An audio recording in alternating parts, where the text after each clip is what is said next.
1970년대 테니스를 주름 잡았던 한 선수가 있었는데요. 아더 애쉬라는 선수입니다.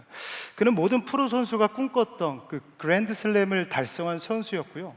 그렇기 때문에 모든 선수가 누리고자 했던 그 영예를 다 누렸던 사람 중에 한 명이었죠. 그런데 그의 삶 가운데 예기치 못한 한 일이, 불청객이죠, 찾아옵니다. 이 심장마비가 온 건데요. 자, 엎친 데 덮친 격으로 수혈하는 중에 그는 에이즈에 걸리게 되는 거죠.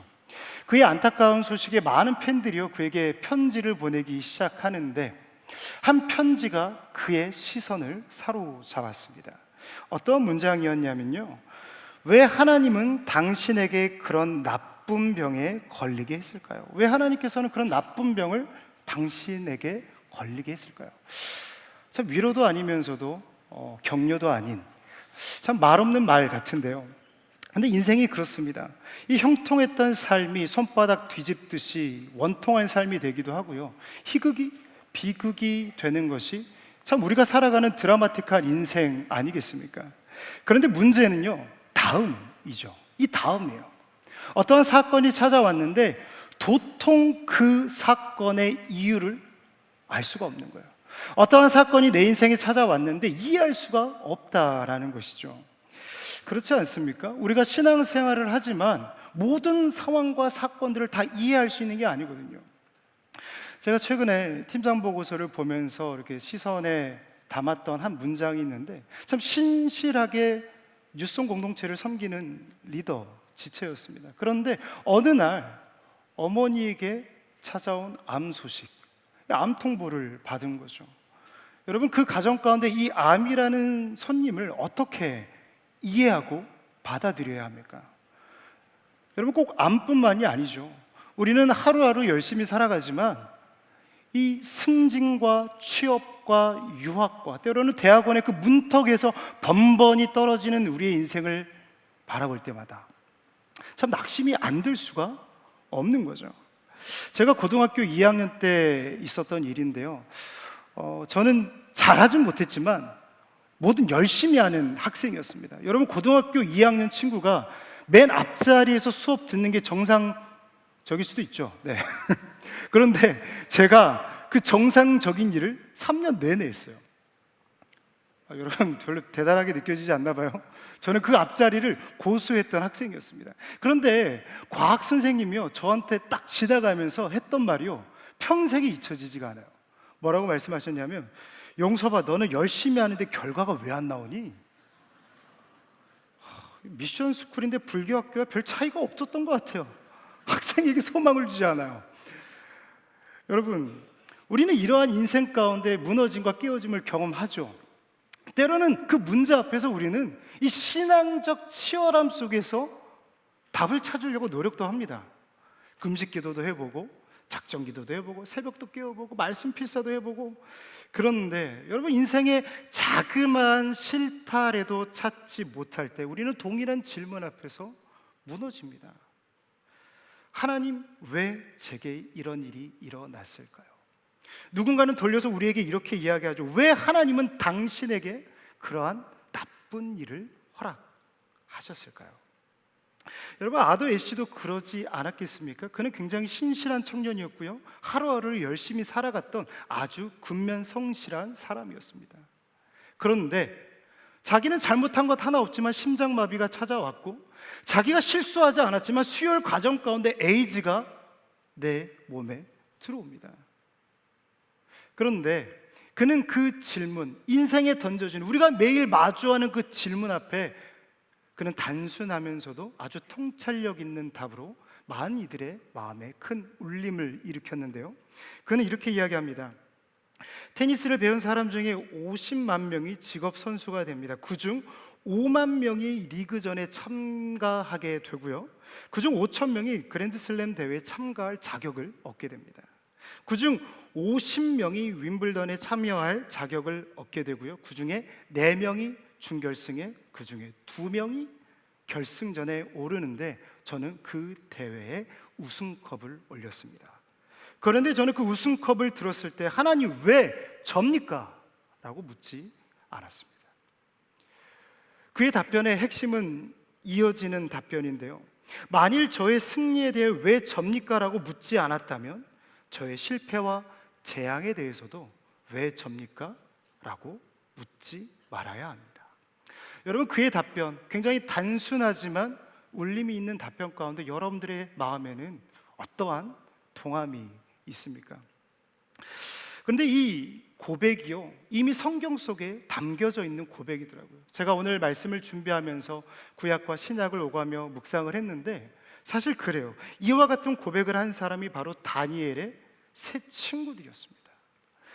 그들은 죽음이 기다리고 있는 풀무불 앞에 섭니다.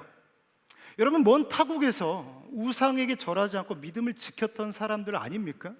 인생이 원통하게만 느껴지는 비극적인 순간이죠. 그런데 그들은 풀무불에 던져지는 그 순간에 왜 접니까? 라고 묻지 않습니다.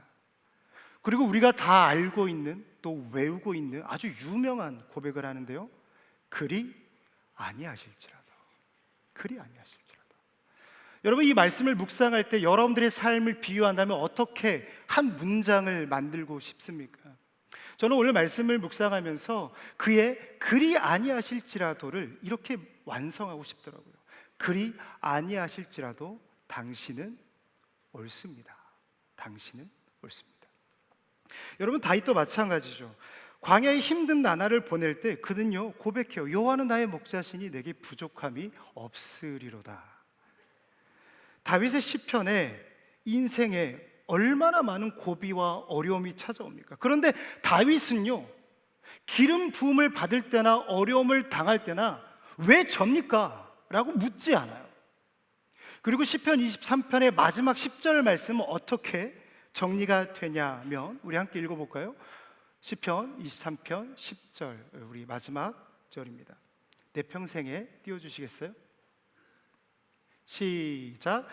내 평생의 선하심과 인자하심이 반드시 나를 따르리니 내가 여호와의 집에 영원히 살리로다. 아멘. 여러분, 이 말씀 가운데 이 반드시라는 단어가 보이십니까? 여러분, 다윗의 삶을 이 다니엘의 세 친구가 고백했던 말과 붙여본다면 어떻게 표현할 수 있을까요? 그리 아니하실지라도 여호와의 선하심과 인자하심이 반드시 나를 따를 것입니다. 할렐루야. 여러분, 믿음을 가지고 살았던 삶의 여정에는 어려움이 없었던 것이 아니라 선하신 주님을 믿는 믿음이 함께 했다는 것입니다. 사랑하는 여러분, 우리가 믿는 하나님은요, 여러분들을 향해, 우리를 향해 단 한 번도 악한 마음을 가지신 분이 없으십니다. 그렇기 때문에 악한 의도를 가지고 우리에게 행하신 일도 없는 것이죠. 여러분, 그러한 믿음을 가졌던 다윗이 오늘 말씀 가운데 삶의 여정을 이어가고 있는데, 그는 골리앗을 쓰러뜨린 이후에 굉장히 탄탄대로의 인생을 살아갑니다. 사울의 눈에 들어서 참모가 되고요, 그의 아들이었던 요나단과 절친한 친구가 되면서 아주 중신으로 채용이 되죠. 그리고 마침내 이 사울의 사위가 되지 않습니까?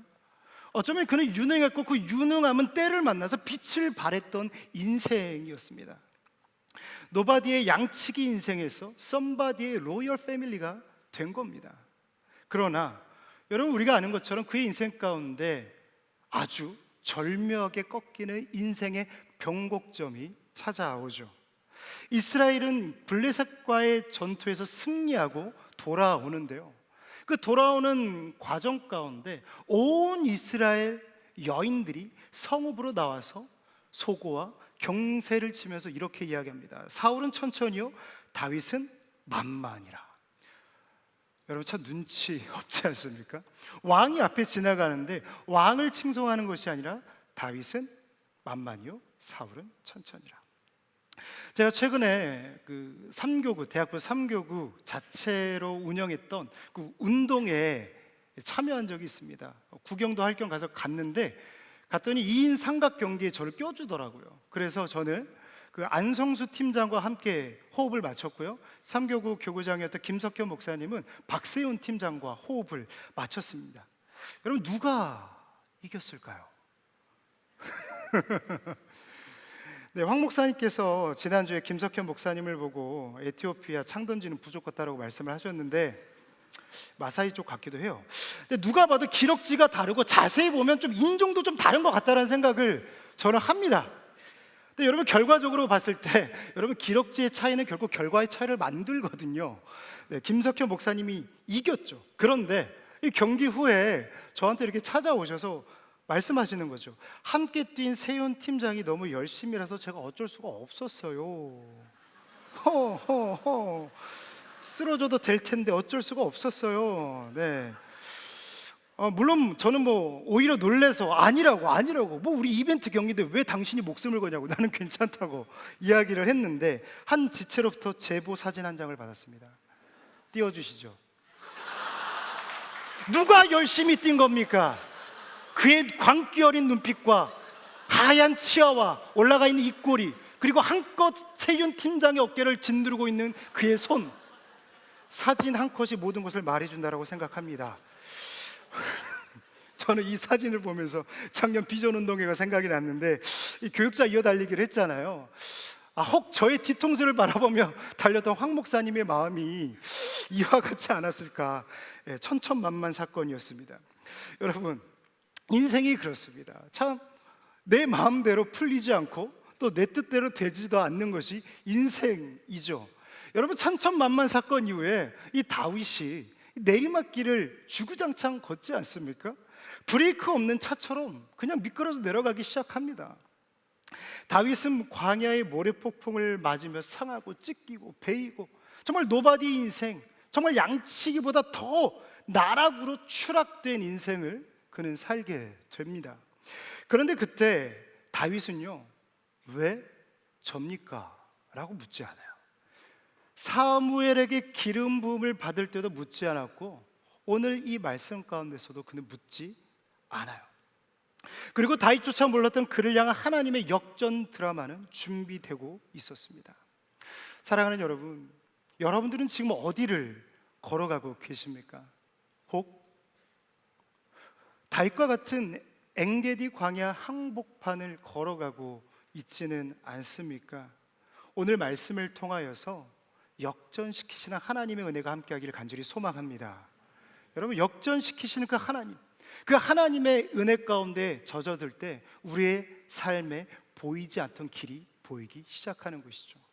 그래서 그 역전의 발판 세 가지로 오늘 여러분들과 함께 나누려고 하는데요. 첫 번째는요, 인생의 우연과 마침의 순간을 의심하라 합니다. 인생의 우연과 마침의 순간을 의심하라. 엥게디 광야는요, 이 사해 서쪽에 위치해 있는데요, 이 가파른 절벽 사이로 그 틈 많은 동굴들이 굉장히 많았어요. 그 틈이 많은데 그것들이 다 동굴이었다라는 거죠. 사울은 다윗을 잡기 위해 정예군 3,000명을 끌고 이 엥게디 광야로 갑니다. 그런데 여러분, 인생은 참 아이러니해요. 우리 3절 말씀, 우리 24장 3절 말씀 같이 읽어볼까요? 시작. 길가의 양의 무리에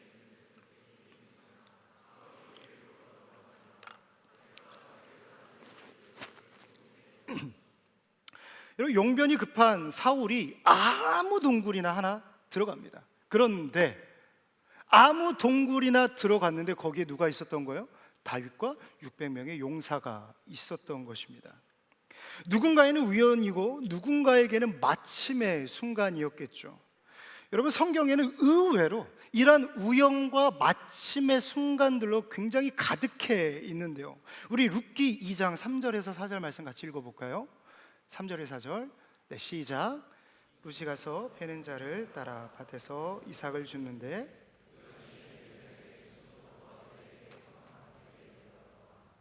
마침 보아스가 베들레헴에서부터 와서, 모든 것을 잃은 룻이요 이삭 줍기를 합니다. 성경에서 말하는 것처럼 그는 이삭을 줍다가 우연히 누구 밭에 들어가죠? 보아스의 밭에 들어갑니다.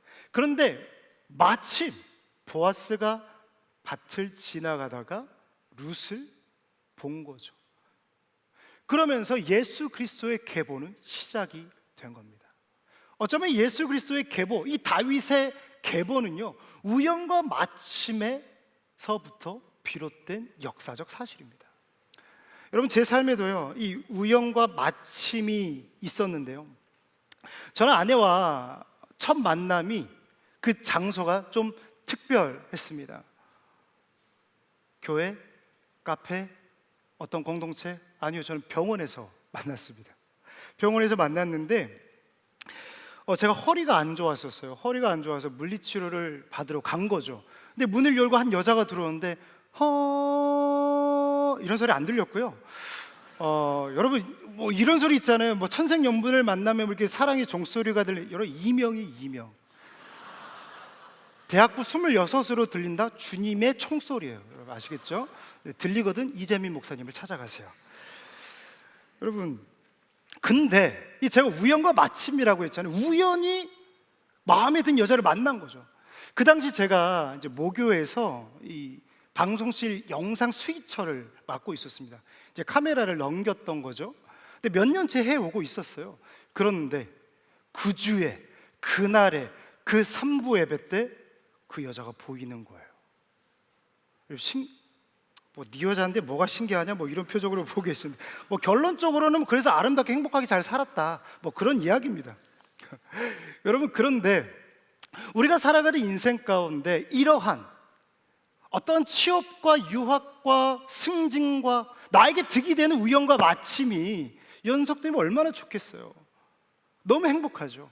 그런데 성경에는 그 반대의 경우도 굉장히 많다라는 것입니다. 우리 요나서 1장 3절 말씀 같이 읽어볼까요? 시작. 그러나 요나가 여호와의 얼굴을 피하려고 일어나 다시스로 도망하려 하여 욥바로 내려갔더니 마침 다시스로 가는 배를 만난지라.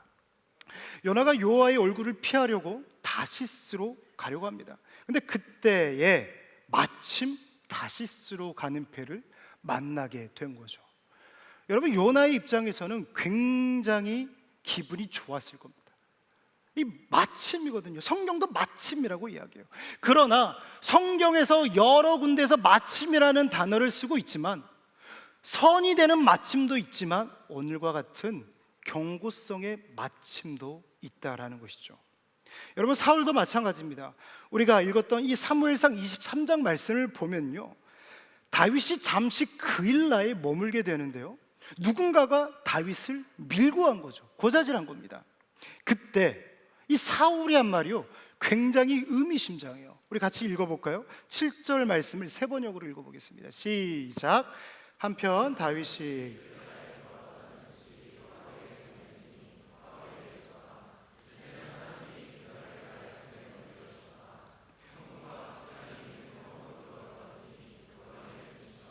뭐라고 말합니까? 하나님이 그 자를 나의 손에 넘겨주셨다. 여러분, 너무 우습지 않습니까? 지금 자신의 갈 바를 알지 못하고 그 상황 가운데, 어쩌면 우연과 마침이죠. 근데 그것이 독인지 선인지도 모르고 하나님이 나에게 넘겨주셨다라고 말하는 이 우스꽝스러운 상황을 우리는 마주하고 있는 거예요. 그런데 여러분 보십시오. 이 우스운 상황이요, 마냥 우습지만은 않아요. 왜냐하면 우리도 우연과 마침 가운데 사울과 같은 착오를, 착각을, 오판을 할 때가 있기 때문이죠. 사랑하는 여러분, 그래서 우리가 이 엔게디 광야를 걸어갈 때 구해야 할 한 가지는요, 영적 민첩함입니다. 영적 민첩함을 하나님께 구해야 합니다. 여기서 말하는 민첩함이라고 하는 것은요, 어떤 속도의 빠르기를 말하는 게 아니죠. 성경에서 말하는 영적 민첩함은요, 복잡한 상황 속에서도 하나님의 뜻을 분별하여 즉각적으로 대응할 수 있는 능력, 이 감각을 영적 민첩함이라 이야기를 합니다. 여러분, 성경에서 민첩함이라고 하면 한 사람이 떠오르죠. 바로 다니엘입니다. 다니엘은 늘 영적 민첩함을 가지고 살았어요. 그래서 여러분, 다니엘서를 보면요, 어떠한 세상적인 일로 다니엘은 근심과 걱정과 두려움을 가져본 적이 없습니다. 뭐 그의 삶 가운데 숱한 어려움과 고난이 없어서입니까? 아니죠. 그에게는 숱한 어려움이 찾아왔고 함께 했습니다. 우리가 아는 것처럼 왕의 조소 찍혔고 사자굴에 던져졌어요. 그러나 그는 그 순간마다 왜 접니까가 아니라 우리가 다 아는 것처럼 윗방에 올라갔다라는 것입니다. 여러분, 하나님께서 그를 민첩한 자라 평가하는 이유는 무엇일까요? 그 민첩한 복잡한 상황 가운데서도 하나님의 뜻을 분별하여 즉각적으로 대응하는 사람이라 말하는 이유, 그 비결, 여러분, 그 다니엘의 비결은 우리가 아는 것처럼 윗방에 있다라는 것이죠. 여러분, 윗방에 기도할 때 하늘로부터 영적 민첩함이 임하는 줄 믿습니다. 여러분, 선지자 엘리야가요, 이 아람 군대에게 포위를 당하잖아요. 그때 사환이 이야기합니다. 우리 다 죽게 되었습니다. 선지자여, 어떡합니까? 그때 엘리사가 이렇게 이야기합니다. 그들과 함께하는 자보다 우리와 함께하는 자가 많으니라. 근데 사환의 눈에는 보이나요? 여전히 그들이 많고 우리는 단 2사람뿐인 거죠. 그때 엘리사가 이야기합니다. 우리 함께 말씀을 볼까요? 열왕기하 6장 17절 말씀, 시작. 기도하여 이르되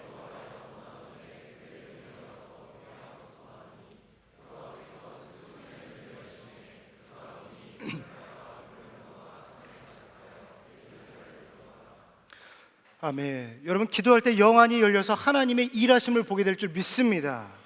여러분, 그래서 찰스 스펄전 목사님은요, 신앙을 가진 우리에게 이렇게 이야기합니다. 모든 결정 앞에서 먼저 무릎을 꿇는다면 실수는 줄어들 것이다. 영성의 대가였던, 설교의 대가였던 목사님이 말하는 거예요.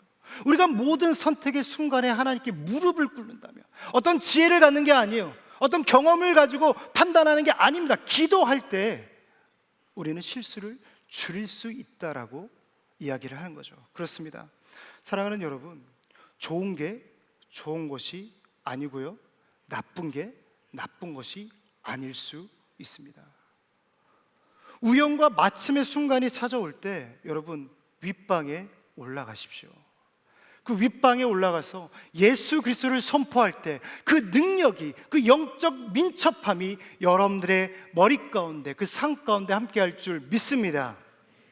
두 번째로는요, 대세를 거스를 수 있는 용기를 가지라입니다. 대세를 거스를 수 있는 용기를 가지라. 우리 24장 4절 말씀을 우리 함께 읽겠는데요, 시작. 다윗의 사람들이 이르되 보소서.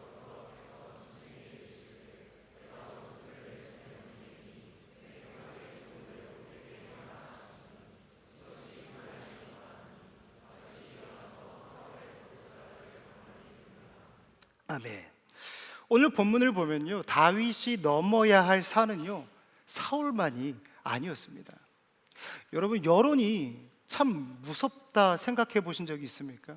저는 종종 이 여론이라는 것에 대해서 이 소름을 느끼는데, 여러분, 여론이요, 옳다고 하면 틀린 것도 옳은 게 되고요, 여론이 틀렸다고 하면요, 옳은 것도 틀린 게 됩니다. 이 여론이라는 것은요, 형태를 가지고 있지 않지만 형태를 지배할 수 있는 힘을 가지고 있는 게 여론이요. 여러분, 여론을 다른 말로 하면 대세 아닙니까? 이 대세가 기울으면 아무리 옳은 답과 탁월한 어떠한 마음을 갖고 있어도 거스를 수가 없는 거예요. 되돌이킬 수가 없다라는 것이죠. 여러분, 다윗도 마찬가지였어요. 그에게 큰 산은요, 사울이 아니라 다윗의 사람들이었어요. 다윗의 사람들이었어요. 다윗이 혼자서 엔게디 광야를 배회했던 것이 아닙니다. 사울에게 상처받고 또 쫓김을 당했던 이 삶의 하류들이 그에게 모이는데요, 그가 그래서 600명이나 되는 사람과 함께 무리를 짓게 되죠. 근데 아무쪼록 대부분이 사울에게 쫓기는 사람이었습니다. 그런데 여러분, 그들에게 있어서 이 사울의 찾아옴은요, 어떠한 순간이었겠습니까? 우연과 마침의 순간이었죠. 그들은 이미 십수년 광야를 배회하고 도망자 세월을 보낸 아주 지친 인생들이었어요. 지금 당장의 그 모든 유랑을 끝낼 수 있는 기회를 만든 거죠. 만난 겁니다. 이제 더 이상 도망 다니지 않아도 되고요, 왕이 다윗이 되어서 한 자리를 꿰찰 수 있는 순간입니다. 그리고 이미 대세는 기울었어요. 다윗의 사람들이 이구동성으로 이야기하는데요, 이렇게 이야기합니다. 하나님께서 당신에게 왕의 자리를 주겠다고 약속하지 않으셨습니까? 바로 오늘 이 순간이 그때입니다. 여러분, 그들은요 하나님의 뜻을 거론하면서 바로 오늘 이 순간이 그때라고 이야기합니다. 여러분, 다윗의 입장에서는요 진퇴양난이었을 겁니다. 대세를 따르지 않는다면 어떻게 됐을까요? 리더십에 큰 리스크를 안게 되는 거죠. 나중에 알게 된 사실이지만 여러분, 요압이요 고분고분한 것 같았지만 결국 고분고분하지 않았어요. 결국 다윗이 원하는 뜻대로 그는 움직이지 않았다라는 거죠. 그의 아들마저도 죽이지 않습니까? 어떤 권력을 잡을 수 있는 순간마다 그는 사륙하고 도려냈던 사람이 요압이었어요. 언제나 그의 자리를 넘보는 사람이었다라는 거죠. 여러분, 이 대세를 거스른다라고 하는 것은요 쉽지 않아요. 어쩌면 끌려 내려올 수도 있는 순간이죠. 그러나 여러분, 다윗은 대세가 아닌 하나님의 말씀을 선택합니다. 우리 6절 말씀을 읽어볼까요? 24장 6절입니다. 시작. 자기 사람들에게 이르되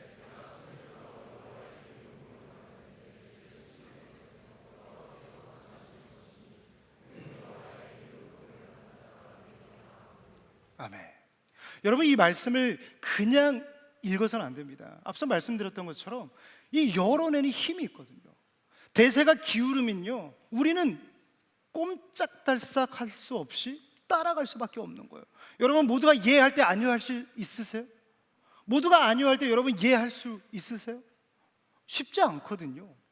그런데 다윗은 아니요 라고 이야기를 하고 있는 겁니다. 사랑하는 여러분, 대세가 아닌 하나님의 말씀을 쫓아가시기를 축복합니다. 이 고통스러운 순간을 즐기는 사람은요 없어요. 누구나 이러한 고통을 빨리 끝내고 싶어 하죠. 여러분, 논문 써보신 분들은 알 거예요. 이 논문 질질질 끌고 싶은 사람이 누가 있겠어요? 빨리 끝내고 싶죠. 그러나 여러분, 다윗의 삶 속에서 이 시대에 살아가는 청년들에게 던지는 메시지가 무엇입니까? 인생의 주도권을 내려놓으라입니다. 그는 당장에 자신의 고통과 고난을 끝낼 수 있었습니다. 어쩌면 자신의 리더십을 더 견고히 하고 공고히 할 수 있는 순간이었어요. 인생을 주도적으로 끌고 갈 수 있었고 자신의 나라를 주도적으로 세워갈 수 있는 전호의 찬스였다라는 것이죠. 그러나 그는 하나님 말씀 앞에 그 주도권을 내려놓습니다. 무지해 보이죠. 함께하는 사람들이 느끼기에는 멍청해 보이는 순간이었을 것입니다.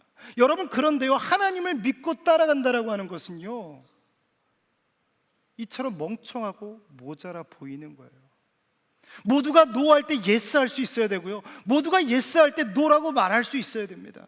어떠한 나의 판단과 나의 주도권을 잡고 말하는 것이 아니라 내 주도권을 하나님께 드리면서 하나님의 뜻에 따라 내 삶을 맡기는 거죠.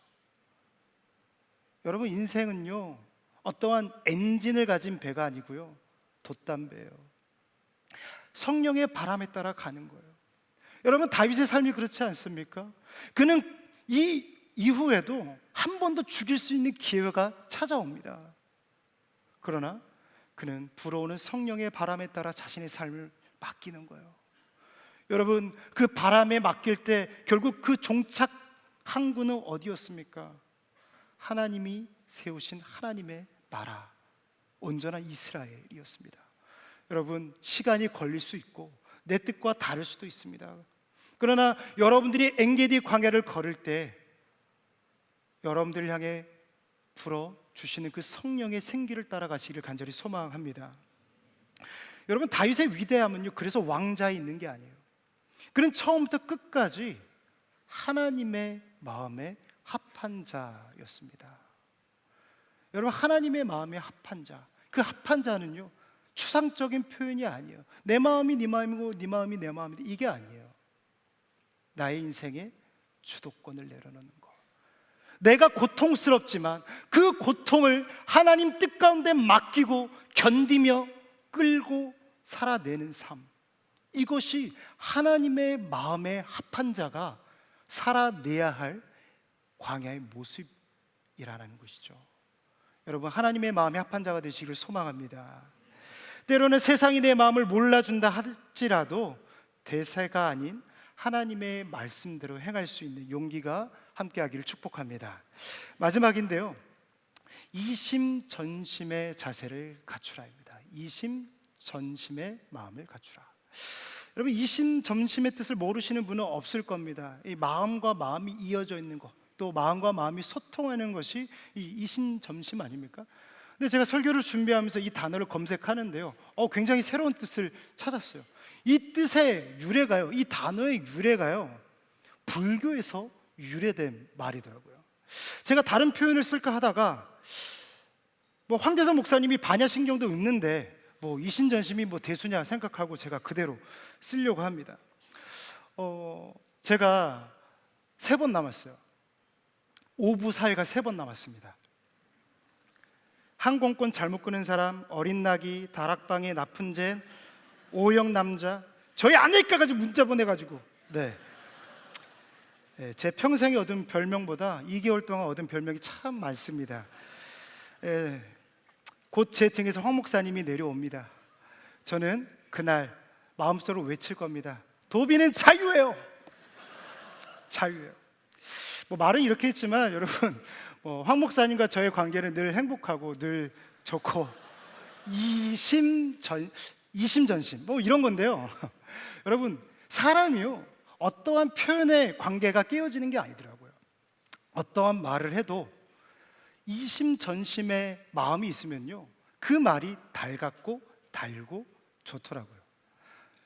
당하는 말도요, 그 사람이 좋으면 나도 좋고요, 나를 놀리는 말이지만 그 표현에 진심을 아니까 함께 웃을 수 있는 넉넉함이 제 안에 있더라고요.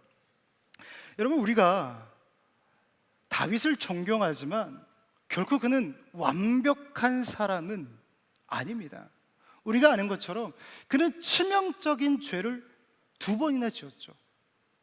살인교사죄와 간음죄. 여러분, 그에 비하면 이 사울이 지은 죄는 세상적으로 굉장한 리스크를 갖고 있는 죄는 아닙니다. 그런데 여러분, 사울에게는 없고 다윗에게는 있었던 그 무엇이 있는데요, 우리 5절 말씀을 같이 읽어볼까요? 5절 말씀 시작.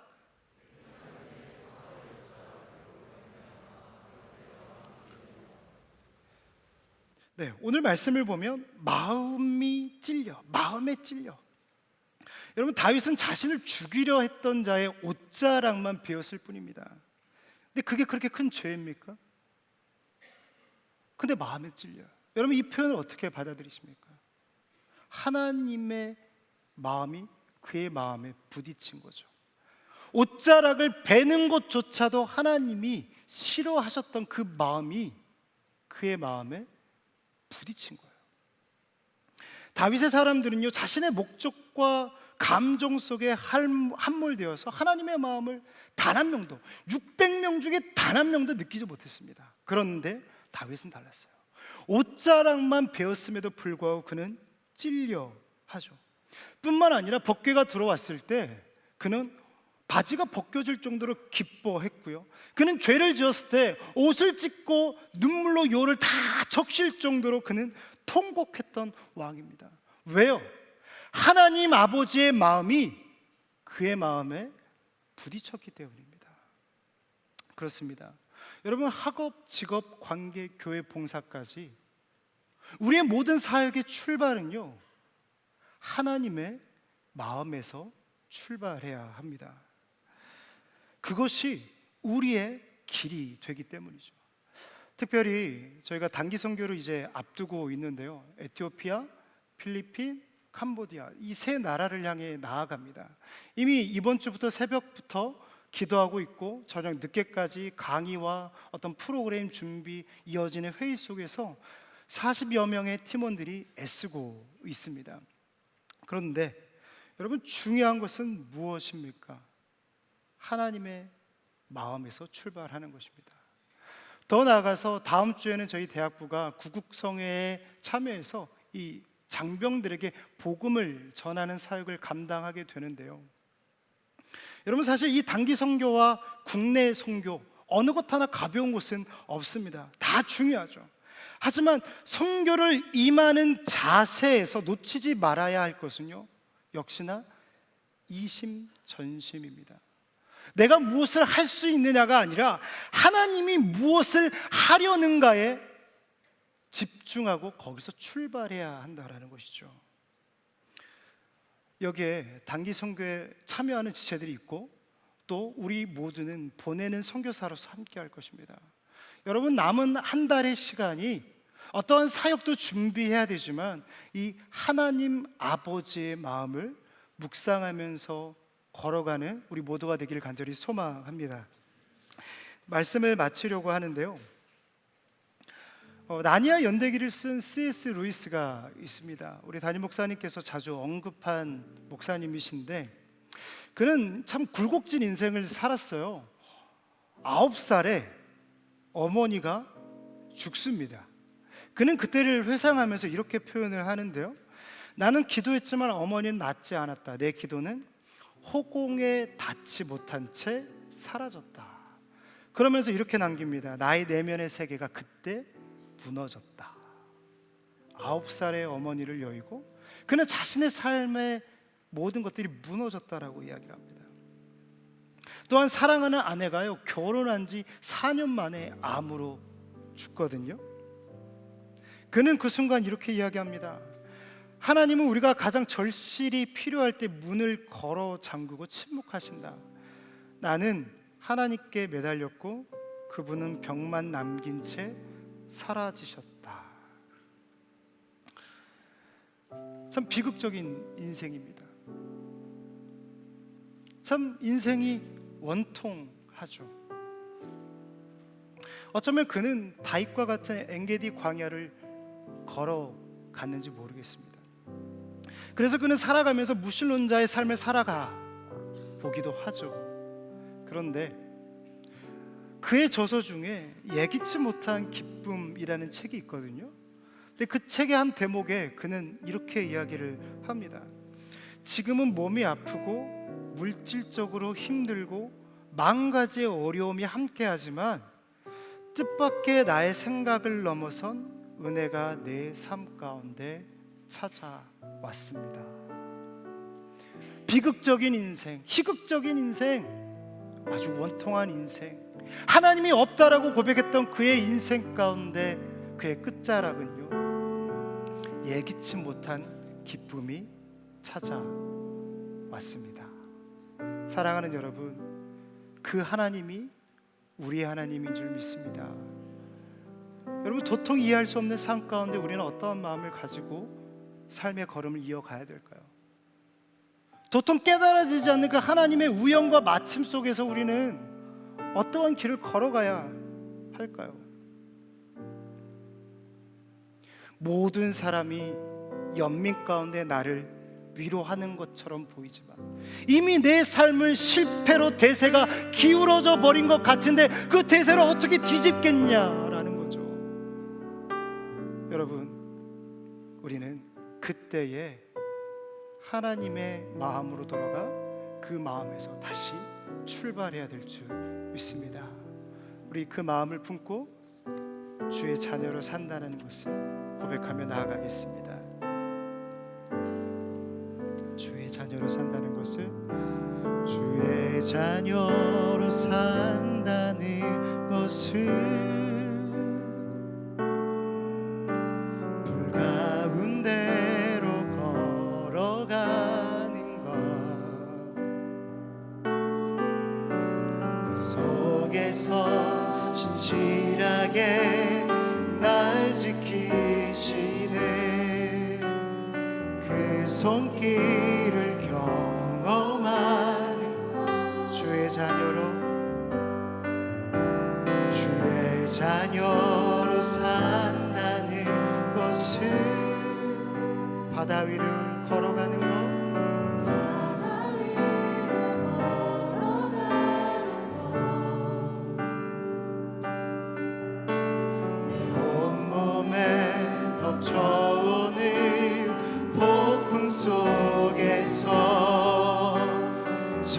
잠잠히 주 바라보는 것. 때론 불 가운데 휩싸일 때도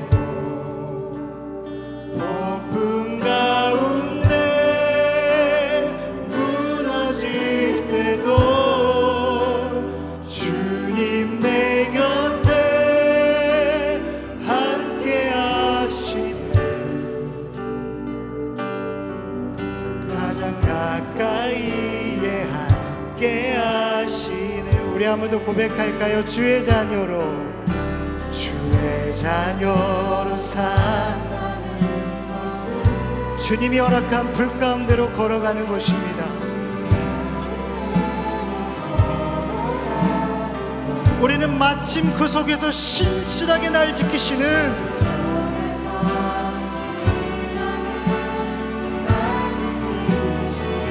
주님의 따뜻한 손을 경험하게 될 것입니다. 주의 자녀로 산다는 것은, 주의 자녀로 산다는 것은 바다 위로 걸어가는 것, 네 온몸을 덮쳐오는 폭풍 속에서 잠잠히 바라보는 것. 때론 물 가운데 휩싸일 때도 폭풍 가운데 무너질 때도 주님 내 곁에 함께 하시네.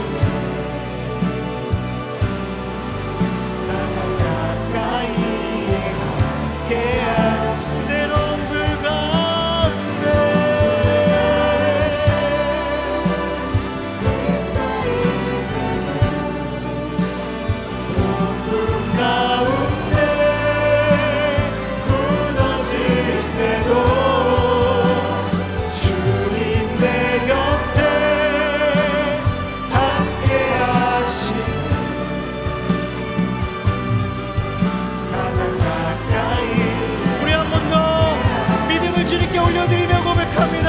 때론 불 가운데 휩싸일 때도 폭풍 가운데 무너질 때도 내 곁에 함께 하시네. 가장 가까이에 우리 시간에 함께 기도하기 원합니다.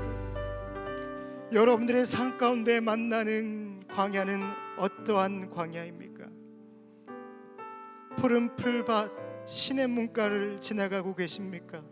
아니면 다윗이 끝을 몰랐던 그 광야, 엔게디 광야를 걸어가고 있지는 않습니까? 사랑하는 여러분, 결코 좋은 게 좋은 것이 아니고 나쁜 게 나쁜 것이 아닙니다. 우연과 마침의 순간이 찾아왔을 때 우리는 윗방으로 올라가야 될 줄 믿습니다. 주님 앞에 예수 그리스도를 부르짖으며 영적 민첩함을 구해야 될 줄 믿습니다. 우리 시간에 기도할 때 하나님 나에게 민첩함을 더하여 주시옵소서.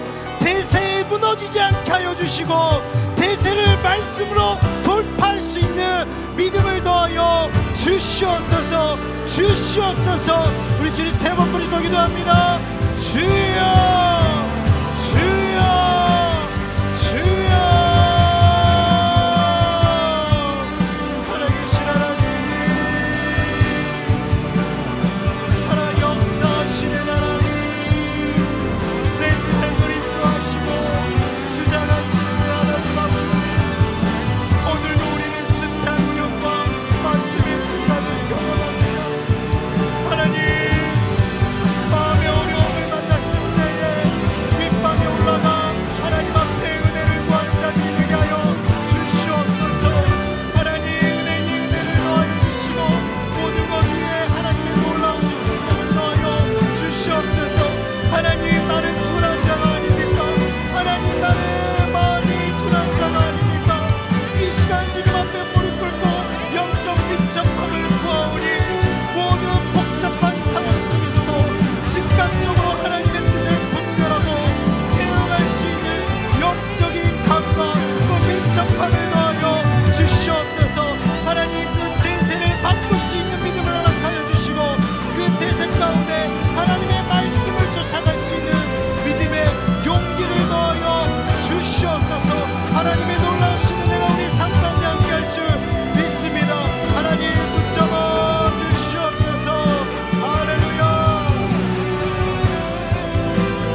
마라.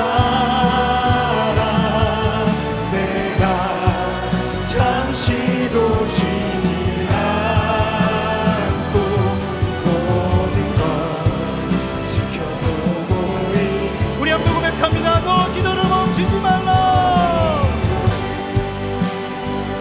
멈추지 마라.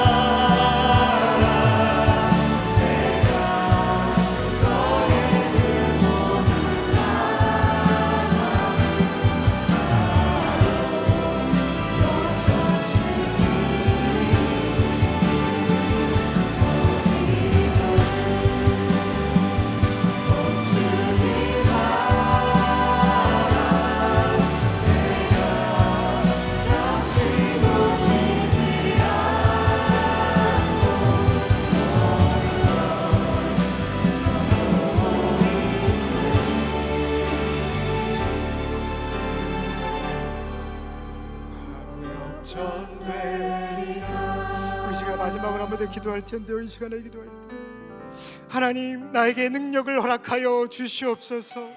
내게 힘을 더하여 주시옵소서.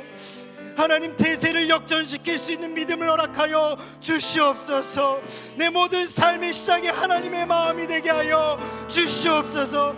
기도로 시작하고 기도로 마치며 하나님이 가라고 하며 가고 하나님이 멈춰서라 하시며 멈춰설 수 있는 믿음을 허락하여 주시옵소서. 말씀 앞에 죽고 말씀 앞에 사는 유성 공동체가 되게 하여 주시옵소서. 우리 주님 한번 부르시고 기도하겠습니다.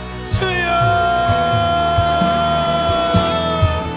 살아계신 하나님 아버지,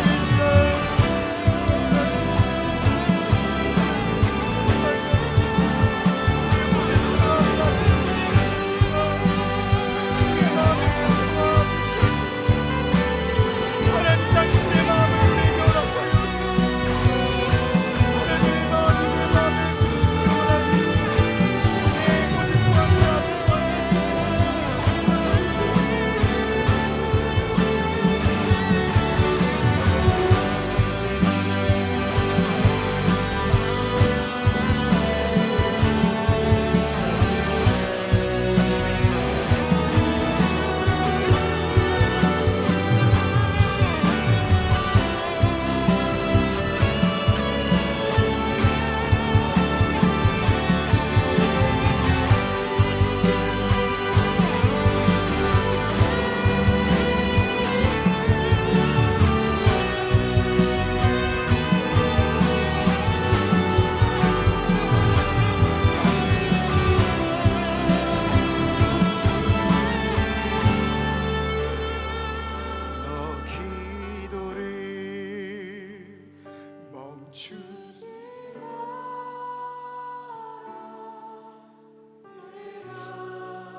역전되리라.